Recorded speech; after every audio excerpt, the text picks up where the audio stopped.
آج ہم آپ کو ایک ایسے شخص کی کہانی سنا رہے ہیں جس نے اپنے کریئر کا آغاز بطور ایک اسمگلر کیا، لیکن پھر وہ سونے کا ایک کامیاب تاجر بن گیا، اور پھر ایک وقت وہ بھی آیا جب اس کا نام پاکستان کے جوہری پروگرام سے بھی جوڑ دیا گیا۔ اس کہانی کا آغاز اپریل سن 1958 میں کراچی سے لاہور جانے والے ایک مسافر کو کراچی ایئرپورٹ پر روکے جانے سے ہوتا ہے۔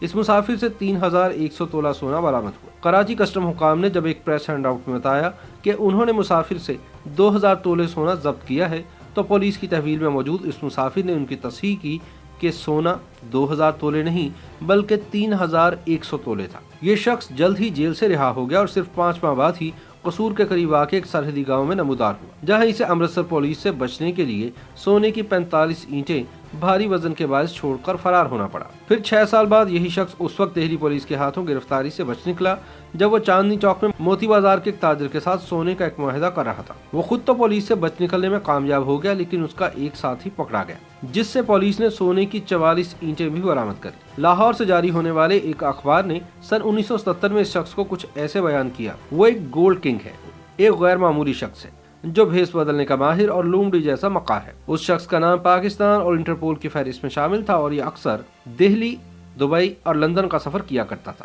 یہ شخص کوئی اور نہیں، سیٹھ محمد عابد تھا، جو 9 دسمبر سن 2020 کو 85 برس کی عمر میں کراچی میں وفات پا گیا۔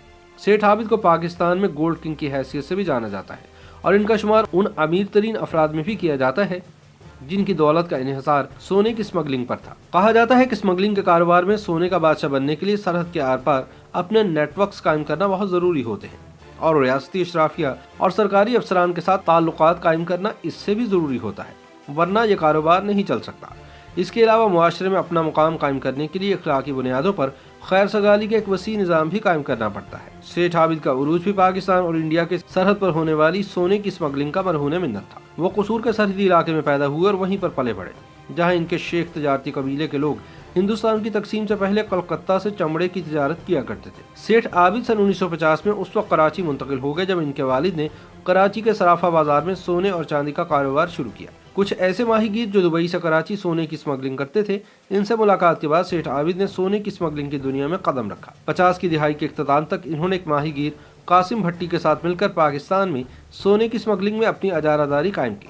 سیٹھ عابد کا شمار ان کامیاب اسمگلروں میں ہوتا ہے جو پاکستانی تناظر میں سونے کی اسمگلنگ اور پھر اسمگلنگ کی معیشت میں انتہائی اہم تھے۔ ان کی طاقت کراچی کی بندرگاہ، پنجاب کی سرحد، حکومتی انتظامیہ اور سیاسی حلقوں میں تو موجود تھی ہی، لیکن وہ سرحد کی دوسری جانب اور اس سے بھی آگے بہت سے کام سر انجام دے سکتے تھے۔ لندن، دہلی اور دبئی میں عبوری رابطوں کے ساتھ سیٹھ عابد نے سن 1950 سے سن 1980 کے دوران انڈیا کی سونے کی اسمگلنگ پر قائم اجارہ داری کو ختم کر دیا تھا۔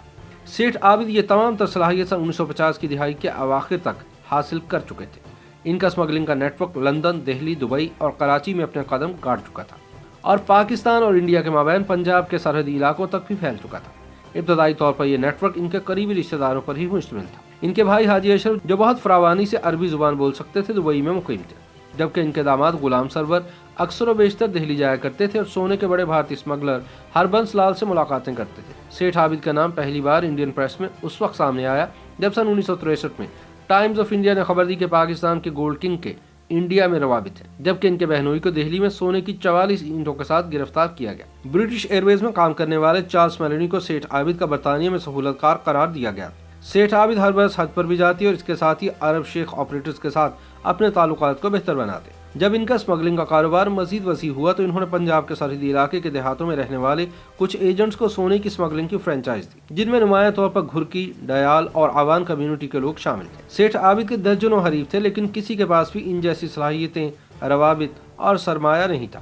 ان کے بہت سے حریفوں کے برعکس سیٹھ پر ان کے طویل کریئر کے دوران کبھی بھی فرد جرم عائد نہیں کی گئی، حالانکہ ان کے خلاف متعدد FIR درج کی گئی۔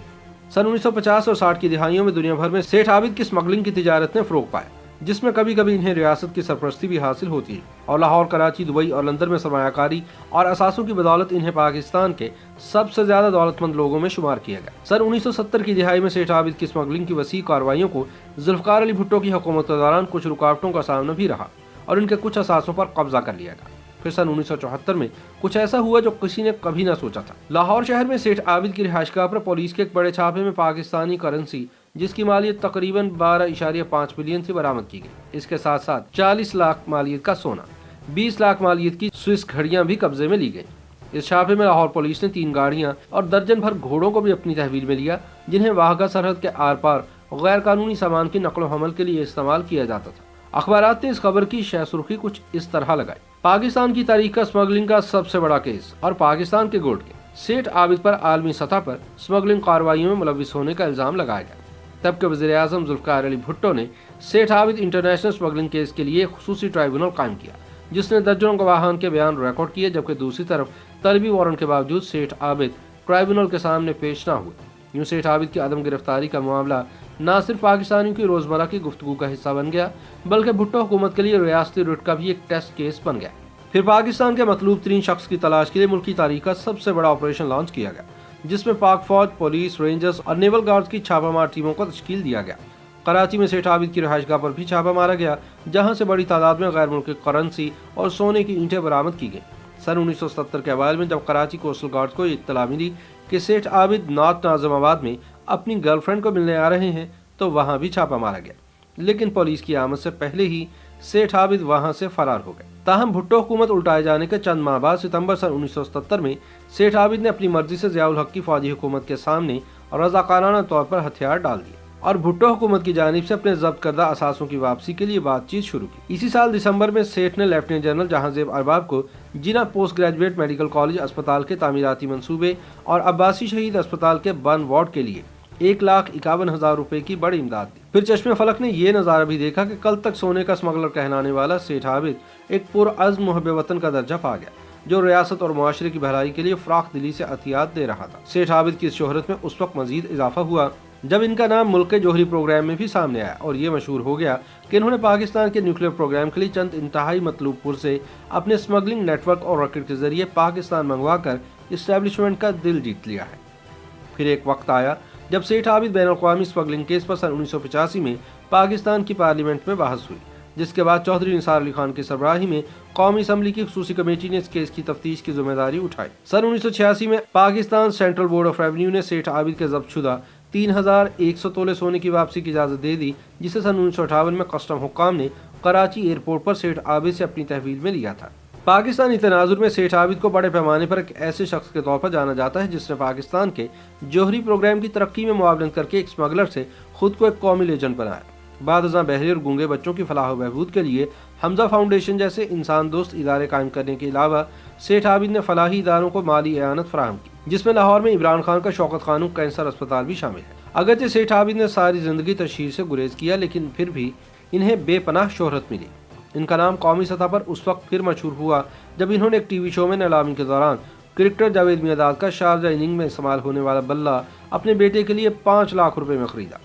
बाद की ज़िंदगी में सेठ आबिद के हवाले से अखबारों की सुर्खियाँ इनकी मुजरिमाना कार्रवाइयों की वजह से नहीं बनी, बल्कि लाहौर में इनके जवां साल बेटे के कत्ल की वजह से बनी। याद रहे कि इनकी ज़ेर मलकियत एयरलाइन हाउसिंग सोसाइटी में ज़मीन के तनाज़े पर इनके बेटे सेठ हाफिज़ अय्याज अहमद को कत्ल कर दिया गया था, जिसके बाद सेठ आबिद मुकम्मल तौर पर गोशा गुमनामी में चले गए।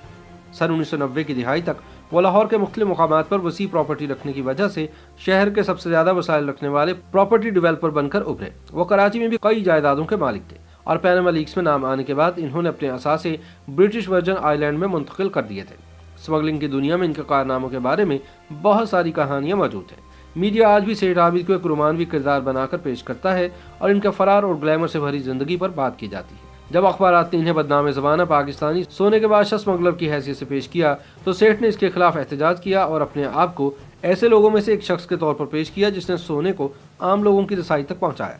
सरहदी कामों के बारे में दुनिया के सामने अपने विजन को वाज़ेह करते हुए सेठ आबिद ने लाहौर के एक अखबार के एडिटर को बताया कि मुझे सोने का बदनाम स्मगलर क्यों कहा जाता है। मैं अपनी बहनों और बेटियों को शादियों के लिए सस्ता सोना फराहम कर रहा हूँ। मैं मुआशरे और रियासत के लिए उम्दा खिदमत अंजाम दे रहा हूँ। किसी भी तारीफ और पहचान की बजाय मैं बदनाम हो चुका। सेठ आबिद अब वफात पा चुके हैं, लेकिन उन्हें बतौर एक कामयाब स्मगलर, सोने का ताजर, स्टॉक मार्केट एक्सचेंजर, इंसान दोस्त और सबसे बढ़कर बतौर रियल एस्टेट का एक बहुत बड़ा नाम याद रखा जाएगा। YouTube पर गूगली न्यूज देखने के लिए youtube.com की सर्च बार में गूगली न्यूज टीवी टाइप करें। गूगली न्यूज के पेज पर सुर्ख रंग के सब्सक्रिप्शन वाले बटन पर क्लिक करना ना भूलिए। YouTube पेज पर अपलोड होने वाली वीडियो से बाखबर रहने के लिए बेल आइकन पर क्लिक कीजिए। आपको हर नई वीडियो के बारे में नोटिफिकेशन मौसूल हो जाएगा।